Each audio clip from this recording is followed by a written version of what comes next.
Hi guys, good afternoon. আজকে হচ্ছে Saturday 28th December. আর আমরা দুপুরবেলা লাঞ্চ করে আবার বেরিয়ে পড়েছি আরেকটা নতুন জায়গা এক্সপ্লোর করব বলে। আজকে আমরা এসেছি হচ্ছে হাওড়ার রেল মিউজিয়াম। আর তুই একটু বলে দে কীভাবে আসবো। হ্যাঁ, তো আসার জন্য আপনাদের ওই আপনারা হাওড়া স্টেশন থেকে এটা জাস্ট ওয়াকিং ডিস্টেন্সে অ্যারাউন্ড 10 মিনিট মতো হেঁটে আসতে লাগবে। তো আমরা দমদম থেকে এসেছি বাই মেট্রো। তো মেট্রো করে ফার্স্টে স্প্ল্যানেড, দেন গ্রিন লাইনের পাথ ফলো করে আবার স্প্ল্যানেড থেকে হাওড়া স্টেশনে। আর হাওড়া স্টেশনে নেমে ওই নিউ কমপ্লেক্সে বেরিয়ে 7-8 মিনিটের হাঁটা পথ। 7-8 মিনিট নয়, ওটা মোটামুটি মানে মেট্রো থেকে নামার পর থেকে এখানে পৌঁছাতে আপনার 10 to 15 মিনিটস তো আরামসে লাগবে। মানে আমার স্পিডে হাঁটলে তো আরামসে আপনাদের 10 to 15 মিনিটস লেগে যাবে। আমাকে 7 মিনিটস বলে বলে মোটামুটি 10-15 মিনিটস হাঁটিয়েছে। আর আপনারা বাসে ফাসে আসতে চাইলে হাওড়া স্টেশনে নেমে ওখান থেকে আরামসে চলে আসতে পারবেন। মানে যে কোনো কিছু করে হাওড়া স্টেশন আপনাদের আসতেই হবে। হ্যাঁ, হাওড়া স্টেশন থেকে তারপরে কাছেই একদম। তো চলুন এবারে ভেতরে ঢুকি আর চারিপাশটা আপনাদেরকেও ঘুরে দেখাই।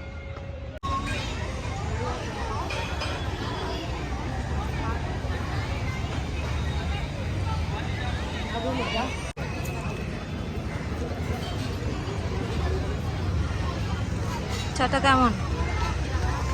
ভালো? হ্যাঁ, ভালো। কত করে নিল চাটা? 30।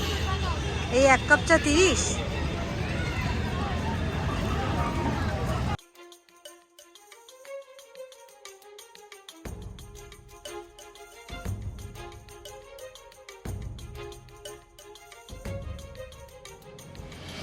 হাওড়ার ফোরশো রোডে অবস্থিত এই রেল মিউজিয়ামটি তৈরি করা হয় 2006 সালে। মিউজিয়ামটির এন্ট্রি ফি জনপ্রতি 30 টাকা। সকাল 8টা থেকে রাত 8টা অবধি সপ্তাহের 7 দিনই এই মিউজিয়ামটি খোলা থাকে।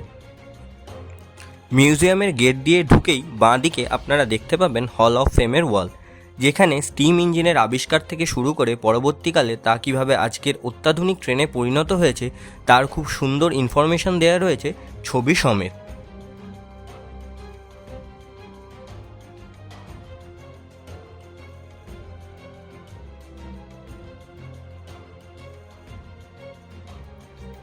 প্রায় 4.5 একর জমির ওপরে তৈরি এই মিউজিয়ামটি ইন্ডিয়ান রেলওয়ে দ্বারা পরিচালিত।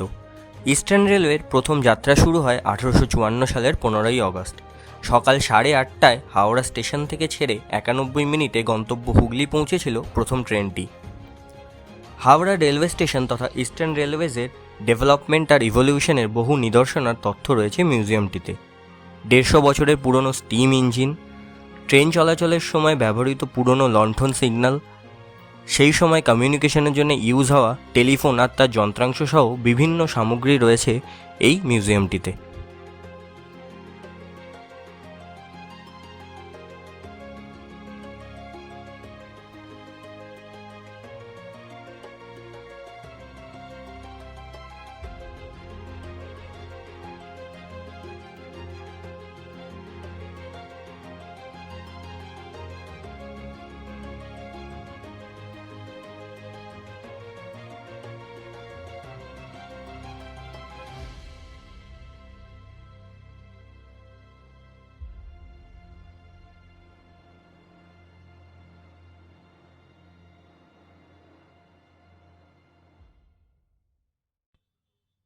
তাছাড়াও এখানে রয়েছে 1889 সালের অ্যাটলাস ওয়ার্কশপ লিমিটেড নির্মিত ন্যারো গজ স্টিম লোকোমোটিভ 798B, যা চলত দার্জিলিং হিমালয়ান রেঞ্জে। আর তার সাথেই রয়েছে তখনকার ডিলাক্স চেয়ারকার কোচ কাঞ্চনজঙ্ঘা, যা দার্জিলিং হিমালয়ান রেঞ্জের যাত্রীদের ফার্স্ট ক্লাসের সুবিধা প্রদান করত। আর এই কোচটি সম্পূর্ণভাবে কাঠ দিয়ে তৈরি করা। একটা শীতের বিকেলে কিন্তু ফ্যামিলির সাথে কাটানোর জন্য আদর্শ একটা জায়গা। বিকাল এখানে এসে বেশ দারুণ সময় কাটাতে পারবেন আপনারা ফ্যামিলির সাথে।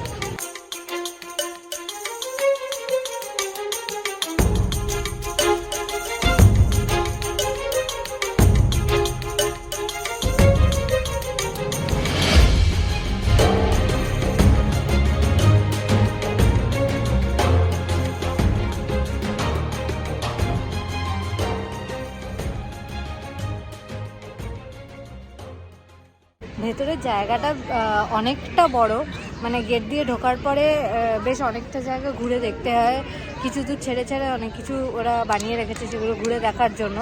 আর কিন্তু বেশ ম্যাডাম দুপা হেঁটেই বসে গেছেন এখানে, আর হাঁটতে পারছেন না বলে। একে তো প্রথমে অতটা হেঁটে এসেছি, তো বেশ কয়েকটা জিনিস দেখার পরে বেশ সুন্দর একটা সাজানো গোছানো মাঠ দেখতে পেলাম। এখানে অনেক লোক বসে রয়েছে চারিপাশে, তো বসে একটু রেস্ট নিচ্ছি, এরপরে উঠে আবার বাকি জায়গাগুলোতে যাবো।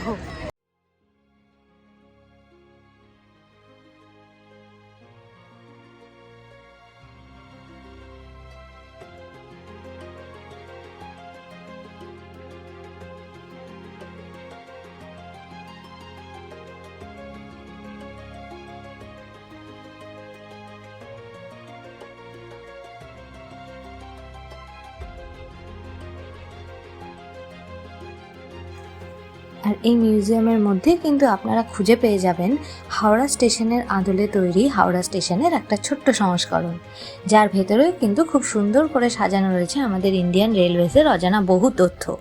আর এর সামনে থেকেই কিন্তু আপনারা কেটে নিতে পারবেন এই টয় ট্রেনের টিকিটও।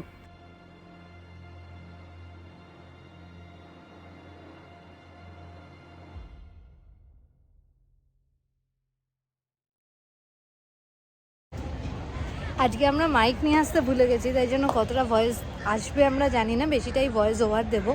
তো চেষ্টা করব আপনাদের সব জায়গাগুলো ঘুরে দেখানো। চলুন। আর এর ভেতরে কিন্তু একটা ইম্পেরিয়াল কিচেন বলে একটা ছোটোখাটো রেস্টুরেন্টও রয়েছে, যেখানে আপনারা টুকটাক স্ন্যাক্স, চা, কফি, জল ইত্যাদি সব পেয়ে যাবেন। আর ওটা দেখতে পুরো ট্রেনের কম্পার্টমেন্টের আদলে তৈরি, তো ওই দিকটায় রয়েছে ওটা। তো আমরা যাব কিছুক্ষণ পরে ওখানে, তখন দেখাবো জায়গাটা। শনিবারের একটা খুব সুন্দর রোদ ঝলমলে বিকাল, সূর্য অলমোস্ট অস্ত চলে গেছে। প্রচুর মানুষ এখানে এসেছেন সময় কাটাবেন বলে। কেউ কেউ এসেছেন ফ্যামিলির সাথে, কেউ এসেছে তাদের বন্ধু বান্ধবদের সাথে, বা কেউ এসেছে তাদের মনের মানুষদের সাথে। খুব সুন্দর করে নিরিবিলি নয় যদিও, যাই হোক খুব সুন্দর করে কিছুটা সময় যদি আপনারা এখানে বসে হেসে গল্প করে কাটাতে চান, তাহলে কিন্তু এই জায়গাটা ভীষণভাবে রেকমেন্ডেড। এই মিউজিয়ামটির সব কিছু ভালো লাগলেও একটি জিনিস আমাদের দুজনকে খুবই হতাশ করেছে। মিউজিয়ামে থাকা নিদর্শনগুলো সম্বন্ধে যে ইনফরমেশন দেওয়া রয়েছে তা শুধুমাত্র ইংলিশ আর হিন্দিতে, কোথাও বাংলাতে একটিও ইনফরমেশন দেওয়া নেই। হিন্দি আর ইংলিশে যে ইনফরমেশন দেওয়া রয়েছে তা নিয়ে আমাদের কারো কোনো অসুবিধা নেই, কিন্তু বাংলায় এই ইনফরমেশনগুলো দেওয়া থাকলে আমার মনে হয় দর্শকদের কাছে এটা আরও আকর্ষণীয় হয়ে উঠত। আপনারা যারা এই ভিডিওটা দেখছেন, আপনাদের যদি সেম মনে হয় তাহলে নিশ্চয়ই কমেন্ট করে জানাবেন। এখানে ভেতরে পার্কের মতন বেশ কয়েকটা জায়গা করা রয়েছে, যাতে বাচ্চাদের নিয়ে আসলে তারা বেশ কিছু মজা পায়।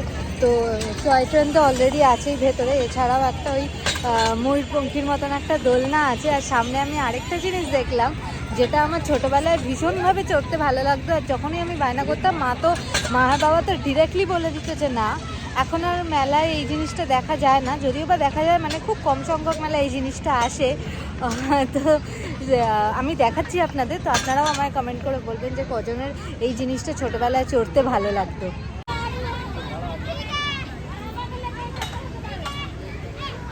এই শোন, আমার ওটা ওইটা চড়িয়ে দিবি। ওটা বাচ্চাদের জন্য। আরে তো আমি তো বাচ্চাই, বল ক পয়সা করে দাম একবার জিজ্ঞাসা করে প্লিজ, কতদিন চড়ি না। আরে ওটা বাচ্চাদের জন্য, তোর ওখানে গেলে তাড়া করবে, তোর বয়সটা পেরিয়ে গেছে, বাচ্চা নোস আর তুই। আমার চড়তে এত ভাল লাগে, মানে ওখানে দেখ না যারা চড়ছে, একজন তোর মতো দেখতে পাচ্ছিস। হ্যাঁ, তো ওখানে আমি এইটা পরে আছি বলে আমার একটু বড় সড়ো লাগছে। আমি যদি ওপরে সোয়েটারটা খুলে ফেলি তাহলে তাও বড় লাগবে না, তাও ছোটখাটোই লাগবে। ওটা কিন্তু আমি আরামসে চড়তে পারি, এই অসভ্য ছেলেটা আমায় চড়তে দিচ্ছে না।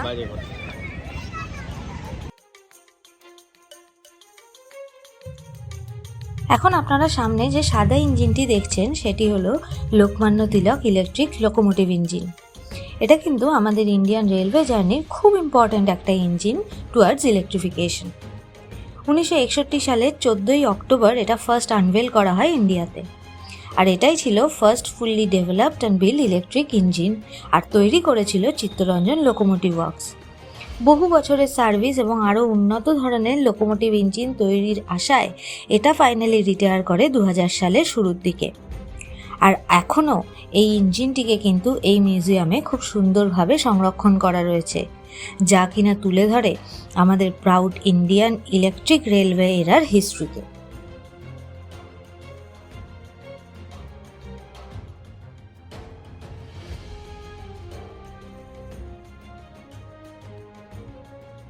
এত ট্রেন দেখে বেড়াতে যেতে ইচ্ছে হচ্ছে? হ্যাঁ, ইচ্ছা তো করছি, কারণ এরা এনজিপি যাই ফিল আসছে। হ্যাঁ দেখ, এই যে আমরা আপনাদেরকে তো এখন ক্যামেরাটা এই যে এটা হচ্ছে বেসিক্যালি ফিল হচ্ছে একটা ট্রেনের প্ল্যাটফর্মের মতো। তো এই প্ল্যাটফর্মটা দিয়ে সোজা হেঁটে চলেছে, দেখবি এনজিপির পাহাড় দেখতে পাচ্ছিস। আমি জানি না এনজিপি থেকে কোনোদিন পাহাড় দেখা গেছে কিনা, জোকস অ্যাপার্ট। আকাশ ক্লিয়ার থাকলে এনজিপি থেকেও কাঞ্চনজঙ্ঘা দেখা যায়, মানে এটাই প্রচলিত আছে।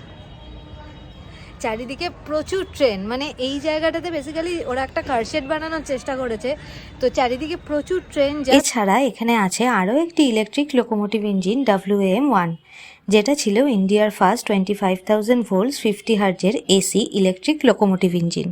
এটা ফার্স্ট চালু হয় 1959-এর 1 জানুয়ারি, আর তৈরি করেছিল একটি জার্মান সংস্থা। তো ছোটোবেলায় ফার্স্ট যবে আমি ট্রেন দেখেছিলাম, সেই দিন থেকে টিল ডেট আমার ভীষণ ইচ্ছা ছিল যে ট্রেনের সামনে যে ম্যাগনেটগুলো থাকে ওগুলো একদিন ধরে দেখার। তো এটা তো এর আগে কোনো দিন ফুলফিলড হয়নি, তো চলুন এখন এইটাকে আমরা একবার টাচ করে দেখবো। এগুলো আসল ট্রেনের আসল ম্যাগনেটগুলোকে একবার আমি টাচ করে দেখবই দেখবো। হ্যাঁ, তোর ছোটবেলার স্বপ্ন পূরণ কর। তো চলুন এই যে সামনের এই ম্যাগনেটটাকে টাচ করা যাক।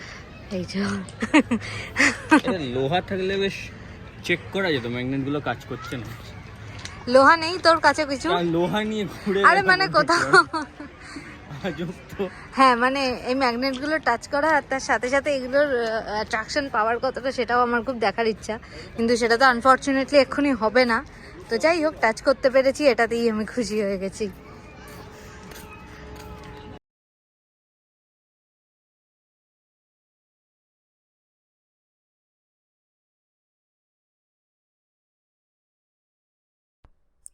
এই রেল মিউজিয়ামের অন্যতম একটি বড় আকর্ষণ হল ব্রড গজ স্টিম লোকোমোটিভ HPS-32। এই স্টিম ইঞ্জিনটি কিন্তু ইন্ডিয়ান রেলওয়ের অংশ নয়।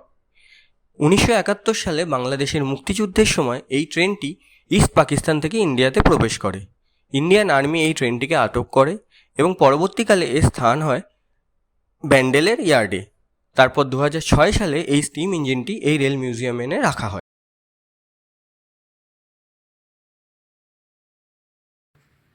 এই রেল মিউজিয়ামের মধ্যে কিন্তু আছে আরও একটা চমক। এখানে রয়েছে একটা significant piece of India's urban transit history. হ্যাঁ, ঠিকই ভাবছেন, এটা আর্লিয়েস্ট মেট্রো কোচ। কলকাতাতে ফার্স্ট মেট্রো চলেছিল 1984-এ 24 অক্টোবর।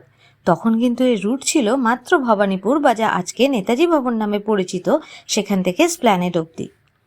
এখন আমাদের নিত্যদিনে যাওয়া আসার সঙ্গী হলো এই মেট্রো, কিন্তু আজকের এই মেট্রোর সাথে প্রায় 40 বছর আগেকার তৈরি হওয়া এই নন এসি মেট্রো রেকগুলোর কিন্তু মিল খুঁজে পাওয়াই দায়।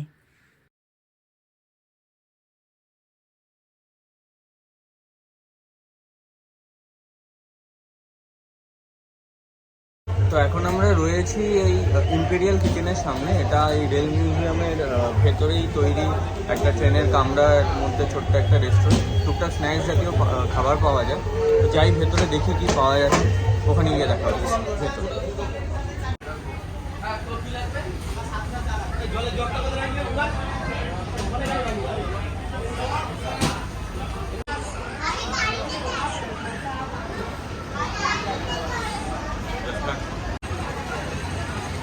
এই যে আমরা এখন ঢুকছি ট্রেনের বগিতে। ও বাবা, দরজাও আছে। সর ওয়াশরুমটা দেখায়। এই যে আই উইশ আমাদের ট্রেনের ওয়াশরুমে এত সুন্দর হতো। সত্যি ট্রেনের ওয়াশরুমগুলো যদি এতটা ক্লিন রাখতো। আমি আগে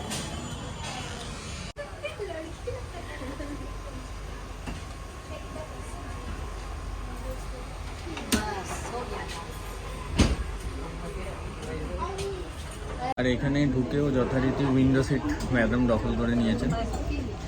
ভাবা যায় ট্রেনে উঠেই এত সুন্দর একটা উইন্ডো সিট পেয়ে গেছি, কোনো কথাই হবে না। জাস্ট খুব সুন্দর বাইরের সিনারি দেখুন, আপনারাও দেখুন। এই দেখুন বাইরে খুব সুন্দর সুন্দর স্টেশন পার হবে। তো চলুন দেখা যাক এখন কি খাবার পাওয়া যায়। অনেক আশা নিয়ে ট্রেনের ভেতর ঢুকেছিলাম খাবো বলে, কিন্তু আমরা ওখানে তো ফার্স্ট অফ অল হচ্ছে ওখানে স্ন্যাক্স সেরকমভাবে কিছু নেই। হ্যাঁ মানে মেন কোর্স, হ্যাঁ মানে বেশিটাই লাঞ্চ বা ডিনারের মেনু রয়েছে, এটা একটা ফার্স্ট থিং। আর সেকেন্ড থিং হচ্ছে আমরা জিজ্ঞাসা করলাম যে ওখানে স্যান্ডউইচ আছে কিনা, তো মানে স্টাফদের বিহেভিয়ারটাও খুব একটা আমাদের পোষালো না, ওই জন্য আমরা মানে কথা বলার একটা ধরন থাকে রেস্টুরেন্টে, তো বললো যে এমনও নয় যে খুব ভিড় রয়েছে বা প্রচণ্ড ক্রাউড রয়েছে।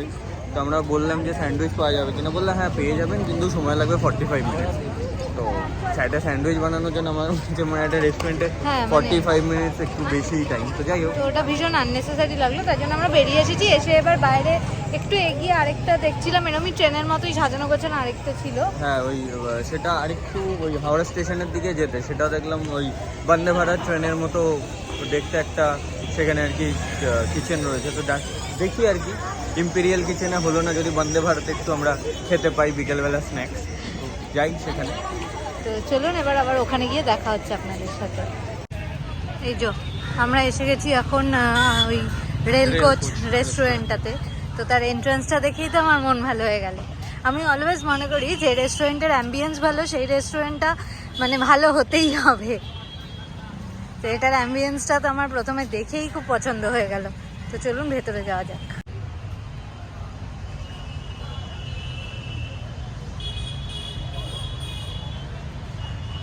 আর ওই যে দূরে ওইটা হচ্ছে মেন রেস্টুরেন্টটা। তো রেস্টুরেন্টটা দেখতে একদম সেই আমাদের বন্দে ভারত ট্রেনের মতন। এবার ভেতরে সিটিং আছে, এখন মোস্ট প্রবাবলি বাইরে ওয়েটিং চলছে, কারণ অনেক লোককে দেখতে পাচ্ছি বাইরে বসে রয়েছে। ও গেছে খোঁজ নিতে, দেখা যাক কি হয়। হ্যাঁ মানে এখানে বসে দেখা যাচ্ছে। তবে এই রেস্টুরেন্টেও প্রচুর ভিড়, এখানেও জানি। হ্যাঁ তো ইভেন কখন এখানেও অর্ডার দিয়ে যে কখন খাবার পাবো সেটা শিওরিটি নেই এখন। ঠিক আছে। আর তারপরে গঙ্গার পাড়ের এই সুন্দর অ্যাম্বিয়েন্সে বসে দারুণ সুন্দর একটা ডিনার করতে করতে প্রচুর গল্প করে হাসি মজা করে আমরা দিনটাকে শেষ করেছিলাম। নমস্কার, আমি তিতির, আমি রিতম, আর আপনারা দেখছেন আমাদের চ্যানেল ঘোরাঘুরি.com। আজ আমরা এসেছিলাম রেল মিউজিয়ামে, আর তারই ভিডিও করে আপনাদেরকে দেখালাম। তো আপনারা কমেন্ট সেকশনে জানান আপনাদের এই রেল মিউজিয়াম কেমন লাগলো। খুব তাড়াতাড়ি দেখা হবে নতুন একটা ব্লগ নিয়ে। আর ততক্ষণ সবাই ভালো থাকবেন, সুস্থ থাকবেন, আনন্দে থাকবেন, আর সঙ্গে রাখবেন আমাদের চ্যানেল ঘোরাঘুরি.com। দেখা হচ্ছে নেক্সট ব্লগ।